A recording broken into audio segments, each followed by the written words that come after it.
السلام علیکم ورحمۃ اللہ وبرکاتہ۔ وعلیکم السلام ورحمۃ اللہ وبرکاتہ۔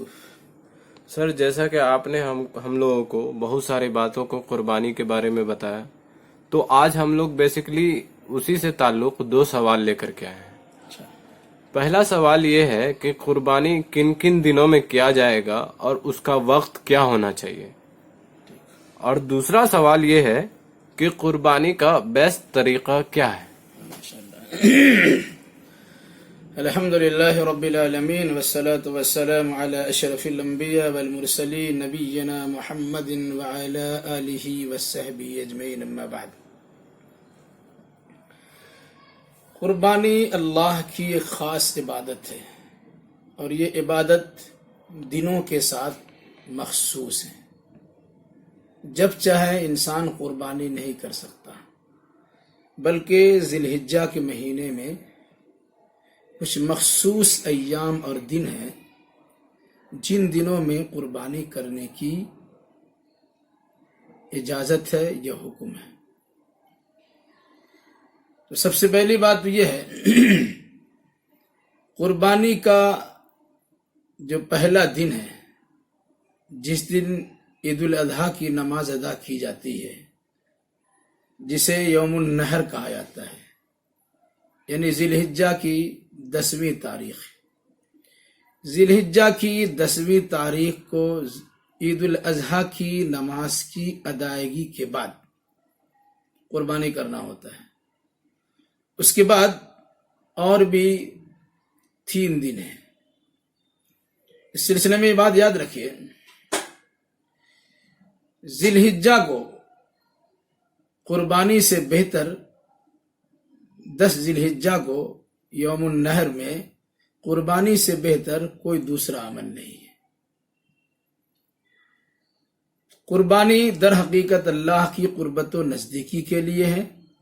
سال میں ایک مرتبہ ان ایام معدودات میں یا ایام معلومات میں قربانی کا جانور پیش کر کے انسان اللہ کی قربت و نزدیکی حاصل کرتا ہے۔ قربانی 10ویں تاریخ کو، پھر 11ویں تاریخ کو، 12ویں تاریخ کو، اور پھر 13ویں تاریخ کو ہے۔ اس میں کوئی شک نہیں ہے کہ پہلی یعنی 10ویں تاریخ کو قربانی کرنا یہ افضل ہے۔ اللہ کے نبی صلی اللہ علیہ وسلم نے حجۃ الوداع کے موقع پر 100 اونٹ ذبح کیے، اور سب کے سب آپ نے 10 تاریخی کو ذبح کیا ہے۔ بلکہ اللہ کے نبی صلی اللہ علیہ وسلم سے یہی صراحت ملتی ہے کہ آپ نے ہمیشہ 10 تاریخ کو قربانی کی ہے۔ البتہ 10 تاریخ کے علاوہ اور دنوں میں قربانی کرنے کی اجازت دی ہے، چنانچہ مسند احمد میں اور اس کے علاوہ صحیح الجامع میں اور صحیح ابن حبان وغیرہ میں مرفوعاً ایک حدیث پائی جاتی ہے، کل ایام تشریق ذبح، تشریق کے سارے دن ذبح کے ہیں۔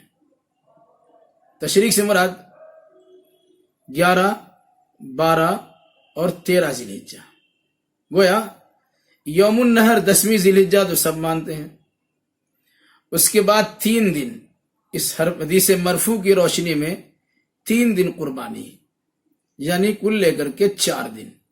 یہ وجہ ہے کہ 4 دن روزہ رکھنا بھی منع ہے، کیونکہ چاروں دن عید کے دن ہے۔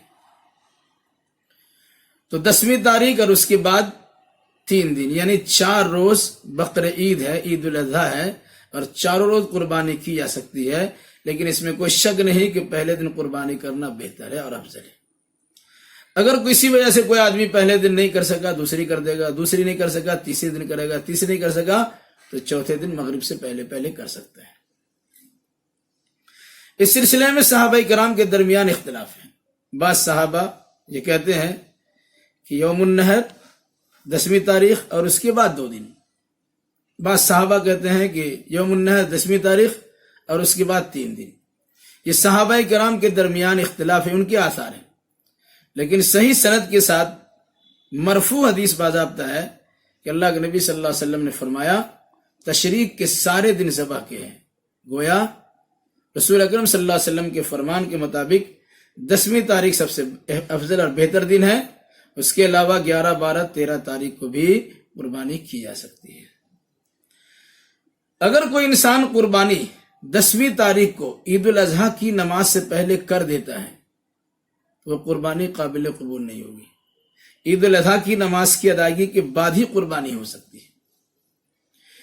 گویا عید الاضحیٰ کے بعد قربانی ہے، اس کی نماز سے پہلے. اگر کسی نے کر دیا تو گوشت کھانا ہوگا لیکن قربانی اس کی ادا نہیں ہوگی. اگر صاحب استطاعت انسان ہے، اس نے عید الاضحیٰ کی نماز سے پہلے قربانی کر دی تو اس کے ذمہ لازم ہے کہ دوسری قربانی کرے. لیکن اگر کسی کے پاس صلاحیت نہیں ہے تو پھر وہ قربانی سے گویا محروم رہ گیا. اللہ تعالیٰ وسائل دے تو 11 کو، 12 کو اور 13 تاریخ کو بھی قربانی کر سکتے ہیں. اسی طریقے سے قربانی کی صرف یہ بات یاد رکھے کہ رات کے وقت میں قربانی کی جا سکتی ہے کہ نہیں. تو رات میں بھی قربانی کرنے میں کوئی حرج نہیں ہے. اور جس روایت میں رات میں ذبح کرنے سے منع کیا گیا ہے وہ روایت ضعیف ہے، وہ قابل اعتبار نہیں ہے. گویا قربانی 10 تاریخ کو، 11، 12 اور 13 تاریخ کو. قربانی 10ویں تاریخ کو عید الاضحیٰ کی نماز سے پہلے ہے، نماز سے پہلے نہیں ہے، وہ نماز کے بعد ہی ہے. نماز سے پہلے کسی نے قربانی کی ہے وہ قربانی عام گوشت کھانے کے حکم میں ہوگا. اس کے بدلے میں صاحب استطاعت پر دوبارہ قربانی کرنا لازم ہے. قربانی دن میں کیا جائے بہتر ہے. اگر کوئی انسان رات میں کر لے گا تو قربانی ادا ہو جائے گی، اس میں کوئی حرج نہیں ہے. یعنی 10 ذی الحجہ کو عید کے بعد سے لے کر 13 تاریخ تک کسی وقت بھی قربانی کی جا سکتی ہے. مسئلہ ہمارے سامنے ہے کہ قربانی کا طریقہ کیا ہے. یہ بات یاد رکھیے، سب سے پہلے آپ نے قربانی کا جانور لیا ہے، جس دن ذبح کرنا ہے آپ قربانی کے جانور کو لائیے. اس سے پہلے آپ اپنا چھری تیز کر لیجیے. ایک جانور کو دوسرے جانور کے سامنے ذبح مت کیجیے، کیونکہ اللہ کے نبی صلی اللہ علیہ وسلم نے جانور پر احسان کرنے کا حکم دیا ہے. اور جانور پہ احسان یہ ہے کہ اس کو پٹک کر اب اس کے سامنے چھری تیز مت کیجیے اور کسی دوسرے جانور کے سامنے اسے ذبح کر کے دوسرے جانور کو تکلیف مت پہنچائیے. چھری تیز ہوگی جلدی سے اس کی جان نکل جائے گی، بھتری چھری ہوگی اس کی جان نکلنے میں دقت و پریشانی ہوگی. اس طرح جانور پر ظلم ہو جائے گا. اللہ کے نبی صلی اللہ علیہ وسلم نے جانور بھی احسان کرنے کا حکم دیا ہے. تو جانور کو ذبح کرنے سے پہلے بہت سارے لوگ کرتے کیا ہیں، اسے کھلاتے ہیں، گھماتے پھراتے ہیں، نہلاتے دھلاتے ہیں، جلیبی بھی کھلاتے ہیں، اور پھر اس کے بعد قربانی کے گردن میں، جانور کی گردن میں مالا پہنا کر وہ بھی اس طرح غیر مسلموں کی طرح گویا جس طرح بلی چڑھایا جاتا ہے اس طرح کی حرکات و سکنات کرتے ہیں. یہ کسی صورت میں جائز نہیں ہے. اللہ کے نبی صلی اللہ علیہ وسلم نے جو قربانی کا طریقہ سکھلایا ہے، ہمیں اس طریقے کے مطابق اللہ کی بندگی بجا لانی چاہیے. جانور کو بائیں پہلو پر اس طرح لٹایا جائے کہ اس کا سر دکن کی طرف ہو، اس کی دم اتر کی طرف ہو، اس کی ٹانگیں پچھم کی طرف ہو، اس کی پیٹھ پورب کی طرف ہو.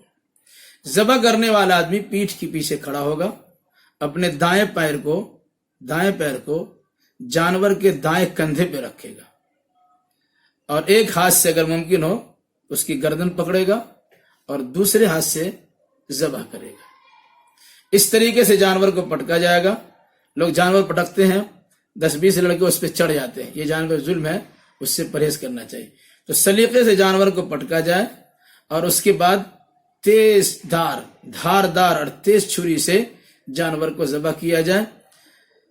اپنے دائیں ہاتھ سے ذبح کریں گے، دائیں کندھے پر اپنا پیر رکھیں گے اور دعا پڑھیں گے، انی وجہت وجہی للذی فطر السماوات والارض حنیفا وما انا من المشرکین لا شریک له بذلک امرت وانا اول المسلمین قل ان صلاتی ونسکی ومحیای ومماتی للہ رب العالمین لا شریک له بذلک امرت وانا اول المسلمین. اس طرح سے یہ دعا پڑھیں. اگر کسی انسان کو یہ دعا یاد نہیں ہے تب بھی وہ انسان قربانی کر سکتا ہے. دعا ضروری نہیں ہے، بہتر ہے پڑھ سکتا ہے تو پڑھے، اگر نہیں تو اپنا جانور ذبح کرنے سے پہلے اپنے ہاتھ میں چھری لے، تیز چھری، اور اس کے بعد جانور کے ذبح کرنے سے پہلے کہیں اللہم ان ھذا منک ولک اللہم تقبل منی ومن اہل بیتی. اور اگر کسی کی جانب سے ذبح کرنا ہو تو اللہم تقبل من فلاں فلاں فلاں فلاں، اور اس میں اہل بیت جوڑ دیں گے. اس طریقے سے جانور کو ذبح کرنے کے لیے سب سے پہلے لٹایا جائے، دائیں کندھے پر اپنا پاؤں رکھا جائے، بائیں ہاتھ سے اس کی گردن پکڑی جائے، دائیں ہاتھ سے چھری چلائی جائے، اس سے پہلے وہ دعا پڑھ لی جائے، اور دعا یاد نہیں بھی ہو تب بھی آپ بسم اللہ اللہ اکبر کہہ کر اللہم ان ھذا منک ولک اللہم تقبل منی ومن اہل بیتی اللہم تقبل من فلاں فلاں فلاں اس طرح کہہ کے ذبح کیجئے. پھر اس کے بعد اس سے رگ کو کاٹیے، جس کے بعد اس کا خون آسانی سے گر جائے، اور پھر اس کے بعد قصاب سے کہیے کہ ابھی چمڑا نہ چھیلے، بلکہ وہ انتظار کرے جب تک اس کا بدن پرسکون نہ ہو جائے، اس کی چمڑی اور اس کی کلیجی نکالنے کی کوشش نہ کرے. اس مناسبت سے اللہ کے نبی صلی اللہ علیہ وسلم نے جانور کو ذبح کرنے کی ترکیب ہمیں سکھلائی ہے. ایک بات یاد رکھیں، اپنا جانور، اپنی قربانی خود اپنے ہاتھ سے کرے تو زیادہ بہتر ہے. اللہ کے نبی صلی اللہ علیہ وسلم نے 100 اونٹ ذبح کرنے کا ارادہ کیا تو 63 اپنے ہاتھ سے کیا، باقی حضرت علی سے کروایا. وہ اپنے ہاتھ سے کرنا چاہیے، مگر اس میں نیابت بھی جائز ہے. اگر نہیں کر سکتے یا کرتے کرتے تھک گئے تو دوسروں سے کروا سکتے ہیں. بلکہ قربانی کا جانور مرد کے ساتھ ساتھ عورتیں بھی ذبح کر سکتی ہیں. حضرت ابو موسیٰ اشعری رضی اللہ تعالیٰ عنہ ایک صحابی رسول ہیں، وہ اپنی بیٹیوں سے قربانی کا جانور ذبح کرایا کرتے تھے. اس مناسبت سے مرد بھی ذبح کر سکتے ہیں، عورت بھی ذبح کر سکتی ہے. ذبح کرنے کے لیے دعائیں یاد ہو تو اچھی بات ہے، نہیں یاد ہو تو کم سے کم طریقہ معلوم ہونا چاہیے. اپنے ہاتھ میں زور اور طاقت ہو کہ جانور کے گردن پر چھری چلے تو تیز دار اور زوردار چھری چلے، نتیجے میں آسانی سے اس کی شہرک کٹ جائے، جس کے بعد اس کی روح پرواز کر جائے اور اس کا خون جاری ہو جائے. اس مناسبت سے ہمیں قربانی شریعت کو مد نظر رکھتے ہوئے قربانی کا دن یعنی ذی الحجہ کی 10ویں تاریخ کو، 11ویں، 12ویں اور 13ویں تاریخ کو کرنی چاہیے. 10ویں تاریخ کو عید الاضحیٰ کی نماز کے بعد ہی قربانی کر سکتے ہیں، قربانی عید الاضحیٰ کی نماز سے پہلے نہیں کر سکتے ہیں. اگر کسی نے قربانی نماز عید الاضحیٰ سے پہلے کر دیا ہے تو اس کے لیے ضروری ہے، اگر اس کے بعد استطاعت ہے تو دوسرا جانور ذبح کرے. دن میں اگر کسی کو نہیں ملا موقع تو وہ شام کو اور رات کو بھی قربانی کر سکتا ہے، لیکن بہتر یہی ہے کہ قربانی دن میں کیا جائے تاکہ غربا اور مساکین میں تقسیم کرنے میں آسانی ہو. جب جانور ذبح ہو جائے عام طور سے اس کے گوشت کو 3 حصوں میں بٹوارہ کیا جاتا ہے. کچھ ضروری لازم نہیں ہے، بہتر اور مستحب ہے. کھاؤ، دوست احباب کو کھلاؤ اور غریب و نادار کو بھی پیش کرو. مسلم ہو یا غیر مسلم قربانی کے گوشت انہیں دیا جا سکتا ہے. اس مناسبت سے قربانی ہمیں اللہ کی عبادت کے طور پر پیش کرنا ہے اور اللہ کی رضا جوئی اور خوشنودی کے لیے پیش کرنا ہے. دن بھی معلوم ہے، مہینہ معلوم ہے. گویا ذی الحجہ کا مہینہ ہے، 10ویں، 11ویں، 12ویں اور 13ویں تاریخ ہے، اور 10ویں تاریخ کو عید الاضحیٰ کی نماز کے بعد ہی قربانی کرنی ہے. اور طریقہ اللہ کے نبی صلی اللہ علیہ وسلم نے سکھلا دیا ہے. وہ دعا اگر آپ کو یاد ہے تو الحمدللہ، اور اگر یاد نہیں ہے تو دعا یاد نہ ہونے کا بہانہ نہ بنائیں، بلکہ اپنی قربانی اپنا جانور خود اپنے ہاتھ سے ذبح کریں. اگر ہو سکے تو خود ذبح کیجئے، اپنے گھر کے افراد سے ذبح کروائیے، یہاں تک کہ خواتین سے بھی ذبح کروایا جا سکتا ہے. اور اگر نہیں ہمت ہے تو پھر کسی ایسے جانکار سے قربانی کروائیے جنہیں قربانی کرنا آتا ہو اور سنت کے مطابق انہیں دعائیں بھی یاد بھی ہوں اور طریقہ رسالت کے مطابق وہ قربانی کر بھی سکتا ہو. اللہ ہمیں اور آپ کو صحیح سمجھ کی توفیق میں رحمت فرمائے اور دین و ایمان کو کتاب و سنت کی روشنی میں بروکار لانے کی توفیق رضا نصیب فرمائے. السلام علیکم ورحمۃ اللہ وبرکاتہ. جزاک اللہ.